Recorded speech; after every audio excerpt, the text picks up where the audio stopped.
Hey guys, Level Cap here, and today in gaming, Battlefield 2042 got more modes, Halo Infinite got a big update, Roblox's dark side was exposed again, and much more. Battlefield 2042 just got 2 new matchmaking options for its all-out warfare mode. The new options are available on PC and current-gen consoles. They're 64-player Conquest and Breakthrough. These smaller-scale versions of all-out warfare modes have been available via the Portal mode since launch, but that comes with several caveats like limited availability and XP caps. This update enables the official 64-player experience with normal XP and weapon unlocks. Since it's an official matchmaking option, you should be able to play across all of 2042 maps instead of whatever Portal servers are offering. DICE also announced that the official Rush on 2042 maps playlist is staying in the game through the holidays. It was initially added as a 1-week limited time mode, but players have been pleading for DICE to make it permanently available. There's no guarantee it'll stay after the holidays, but either way, it's great to see Rush sticking around for a while longer. In our final bit of Battlefield news, DICE are tracking several known issues following the game's most recent update. The big ones are dead bodies blocking bullets, missing loadouts on the redeploy screen, screen flickering when you're in a down state that can potentially cause an epileptic seizure, invisible players in vehicles, and multiple issues related to movement inputs. Fixes for these issues will roll out over the game's next few updates. DICE are working on 24 new UI customization options and will be removing the ability to play C4 on the recon drone. Today's playlist update for Halo Infinite adds several highly requested modes. You'll now find matchmaking options for Slayer, Fiesta, Free-for-All, and SWAT. These modes are considered staples of the franchise, but were absent from Halo Infinite until now. They were available as part of the game's pre-launch technical tests, leading many players to expect them at launch. However, that did not happen. The developers are also reworking Infinite's progression system. They've talked at length about wanting to improve the process of ranking up and unlocking cosmetics, but it sounds like significant changes are still several updates away. They've been making more minor tweaks like changing frustrating challenges to be more accessible and increasing XP payouts. In less glowing Halo news, servers for the Xbox 360 version of Halo titles are going offline next month. The shutdowns won't disable all online functionality like co-op or Forge mode. However, multiplayer for a handful of titles will be going offline when the shutdown happens. The good news is all of the affected games are available in the Halo Master Chief Collection. So while it sucks to see the original releases getting sunset like this, the silver lining is that they'll still be playable in some capacity.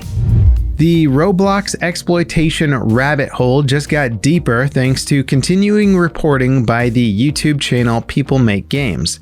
In August, they released a video exposing how the Roblox Corporation makes astronomical profits on games and experiences developed by children while paying out basically pocket change for their efforts. It was a damning report that raised concerns about child safety on the Roblox platform and drew attention from across the gaming industry. This week, People Make Games released a follow-up video that dives even deeper into how Roblox operates. This new video outlines some significant issues. Roblox's popularity has led to a whole industry of actual companies creating experiences for the platform. These companies regularly hire children to create content outside of the Roblox safety net, protecting them from exploitation. Moderation of Roblox games is also lacking and has allowed many games to rise in popularity despite being widely inappropriate for children. People Make Games also discovered Roblox has a gambling-like service where users can trade highly sought-after cosmetics and track their prices like the stock market. Think of CSGO's skin gambling, but in a kids game. Also, much like CSGO's gambling scene, there's a black market of external sites offering trading services for Roblox items, and they often spread malware and inappropriate content.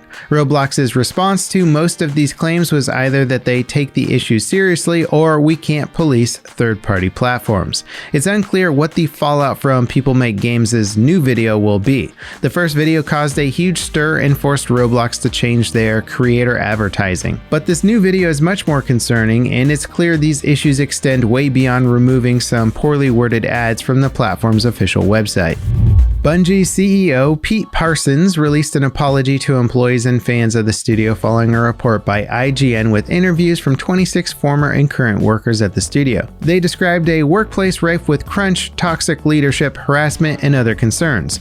Parsons apologized personally for allowing these incidents to happen under his watch, saying he's accountable for all of it and pledged to do more preventing future issues. These comments are in stark contrast to Activision Blizzard CEO Bobby Kotick's response regarding their workplace harassment issues. His messaging has consistently shifted blame or accepted the bare minimum of fault while remaining vague on solutions. That said, Bungie had previously condemned Activision Blizzard's culture of harassment in an official press release, saying they have a zero-tolerance policy for such issues. And while that statement acknowledged that Bungie had their own problems with harassment, it glossed over ongoing issues and the lack of faith employees have in company leadership expressed in the IGN article.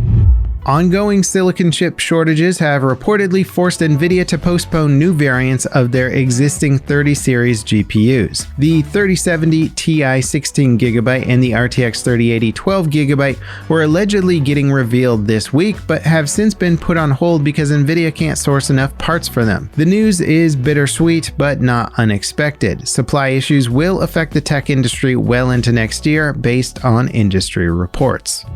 We have good news for folks that have managed to get themselves a PlayStation 5 since the console launched last year. Sony revealed new side panel options. They come in a variety of colors. They'll start shipping in January and cost $75. Sony took a hard stance against third-party side panels. Multiple companies tried offering custom side panels for the PlayStation 5, only to receive a cease and desist letter.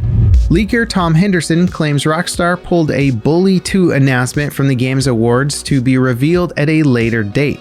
Reports about Bully 2's development have been buzzing for years. Rockstar have allegedly started and stopped development on a sequel to the original game multiple times. Tom says some people have been shown a playable build of Bully 2. Assuming these claims are accurate, we can expect some sort of announcement soon. There's a strong possibility that Bully 2 might actually be a remaster of the original game, like the GTA Trilogy remake. But a proper sequel also seems just as likely. Before we get to our final story today, I just wanted to say thanks for tuning in. If there's any stories you think we missed today or that we should revisit in a future episode, please let us know in the comments. We're always working on expanding our coverage to include the topics that you want to hear about, and your feedback is an invaluable part of that process. Call of Duty Warzone's Vanguard integration has been a mixed bag for players. The standout concern is weapon balance. A recent update tweaked almost every weapon in the game, and one of the more significant changes was reduced weapon bloom. Before the Vanguard update, none of the Warzone weapons had bloom. The bullets went wherever the reticle was aimed if you shot a gun. Raven added bloom as a new balancing mechanic, but are scaling it back based on feedback and data. Future balance changes will continue to tweak bloom and other weapon parameters. Don't expect to see bloom removed entirely though. And that wraps it up for today in gaming. As always guys, thank you so much for watching, and I'll see you next time. This is Levelcap signing off.